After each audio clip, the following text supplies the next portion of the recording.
یہ میری آپ سے 154 ملاقات ہے۔ اس میں آپ کو میں پرائز بانڈ کے حوالے سے دلچسپ حقائق بتاؤں گا۔ میرا چینل سبسکرائب کیجیے۔ جو لوگ پرائز بانڈ رکھنے کے شوقین ہیں یا وہ لوگ جو پرائز بانڈ پہلے ہی رکھے ہوئے ہیں ان کو میں گولڈن ٹپس دوں گا، کیونکہ میں نے بینک میں تقریباً 18-19 سال جاب کی ہے، تو میں نے اس پہ بہت ورک آؤٹ کیا ہے۔ کون سی سیریل ہیں، کون سے نمبرز ہیں، ہر نمبر کی باری کب آتی ہے، جو پرائیویٹ لیجن سے آپ بانڈ خریدتے ہیں وہ اس میں کیا کردار ادا کرتے ہیں، اور قرآن اندازی کے بعد جو لسٹ آتی ہے مارکیٹ میں اس میں کیا راز چھپے ہوتے ہیں، ایک عام شہری کو پتہ نہیں ہے۔ پھر وہ جو 4-5 مشینیں ہوتی ہیں وہ کیسے ورک کرتی ہیں،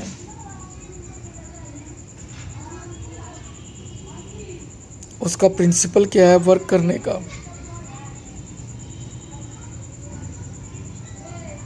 یہ چند ایک بڑے گہرے راز ہیں جن پہ بات ہوگی۔ سب سے پہلے میں یہ بتاؤں کہ مجھے اس کا شوق کیسے ہوا۔ یہ 15-16 سال پہلے کی بات ہے۔ میں یورپ سے نیا نیا آیا تھا، تو چھوٹے بھائی تقیر نے کچھ پیمنٹس کرنی تھی۔ مجھے کہنے لگے بھائی جان 30,000 ہے، میں سٹور پہ تھا، میں نے کہا ہے۔ انہوں نے مجھے 30,000 دیا، لے گئے۔ اگلے دن انہوں نے مجھے 2 بانڈ دے دیے 15,000 کے، کہنے لگے یہ کوئی بندہ مجھے دے گیا تھا، یہ آپ رکھ لیں۔ میں نے کہا ٹھیک ہے۔ ان دنوں پینٹیم 3 نیا کمپیوٹر آیا تھا، تو مجھے شوق ہوا۔ وہ پورا اس وقت کمپیوٹر جو تھا وہ 22-25 ہزار روپے کا بنا، اور اس وقت وہ لیٹسٹ تھا، مانیٹر بھی تھا، مدر بورڈ، کی بورڈ وغیرہ سب، ساتھ میں ٹیلی فون کیبل، ساری یہ ٹی وی کیبل کی فیسلٹی بھی تھی، سرور دیا انہوں نے۔ اب تو خیر اس میں بڑی جدت آ گئی ہے، لیکن اس وقت وہ بڑا جدید تھا۔ تو ایسے میں گھر بیٹھا، ایک دن رات کو بانڈ میرے پاس تھے، میں نے کہا چلو فارغ بیٹھا ہوں، ذرا اس کی میں کوئی سائٹ وزٹ کروں۔ تو جب میں ایک سائٹ پہ گیا تو میں نے دیکھا کہ ایک بانڈ تقریباً 6-7 ماہ پہلے نکلا ہوا تھا۔ میں بڑا حیران ہوا، میں نے اس کی ڈیٹ آف ایشو دیکھی، وہ اس سے پہلے کی تھی۔ پھر جو 10,000 سے اوپر ہوتا ہے وہ جب پرائز نکلتا ہے تو وہ بانڈ واپس نہیں ہوتا۔ اس سے ثابت ہوا کہ اس بانڈ پہ پرائز نہیں لیا گیا تھا۔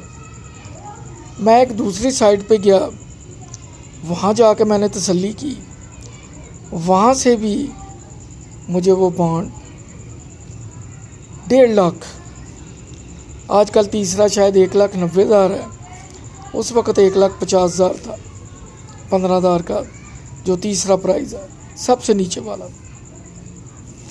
تو میں نے وہاں جا کے بھی کنفرم کیا۔ پھر میں نے تقیر بھائی کو فون کیا، کافی میرا رات 1 بجے 1:30 بجے کا ٹائم ہو۔ میں نے کہا تقیر یار تم نے یہ کبھی بانڈ چیک کیے ہیں جو آپ نے لیے ہیں؟ کہتا نہیں بھائی جان میں نے تو لیے تھے تو میں نے رکھ دیے تھے۔ میں نے کہا یار جو میں نے چیک کیا ہے، جو مجھے سمجھ آئی ہے، اس میں ایک بانڈ 1.5 لاکھ کا نکلا ہوا ہے 6-7 ماہ پہلے، یعنی 2-3 قرآن دادیاں پہلے۔ کہنے لگا بھائی جان میں نے ایسے ہی لے کے رکھ دیے ہوئے تھے, میں نے تو چیک بھی نہیں کیا. میں نے کہا اچھا پھر لاٹری نکل آئی ہے. میں نے کہا لیکن اخلاقی طور پہ میرے پاس یہ بھی آئے ہیں, آپ نے پہلے رکھے تھے, اس انعام کے حقدار آپ ہیں. کہنے لگے نہیں بھائی جان نہیں, میں نے آپ کو دے دیا. میں نے کہا نہیں, میں نے کہا یہ اچھی بات نہیں ہے. حالانکہ میں چاہتا تو میں اسے سیکرٹ بھی رکھ سکتا تھا, میں ساری اماؤنٹ لے سکتا تھا,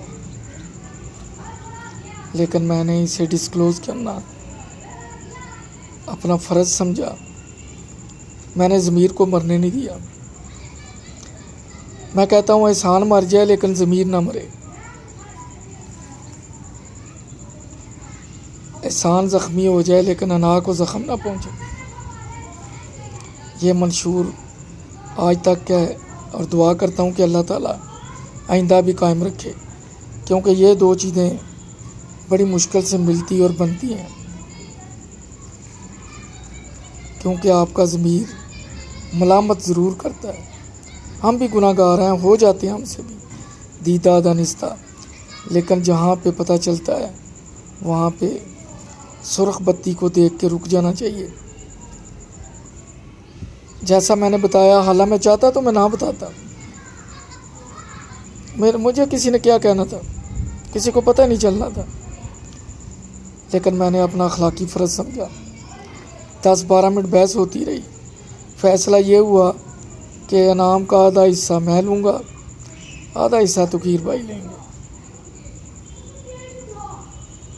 اس طرح مجھے شوق پیدا ہوا, اور اتفاق کی بات کہ جو اگلا بانڈ تھا کچھ 6 مہینے بعد وہ دوسرا بھی نکلا ہے. لیکن وہ تقیر صاحب نے کہا جی آپ رکھیں, آپ لکی ہیں, ورنہ لوگوں کے تو اتنے ہوتے ہیں نہیں نکلتے ہیں. اور واقعی میں اس فیلڈ میں لکی ثابت ہوا, اور آگے چل کے میرے بہت سے نکلے. وہ انشاءاللہ اگلی قسط میں بات ہوگی. میں بتاؤں گا آپ کو وہ مشین جادو والی کام کیسے کرتی ہے,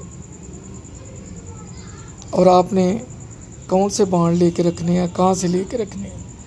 اپنا خیال رکھیے, مجھے سبسکرائب کیجیے. شکریہ.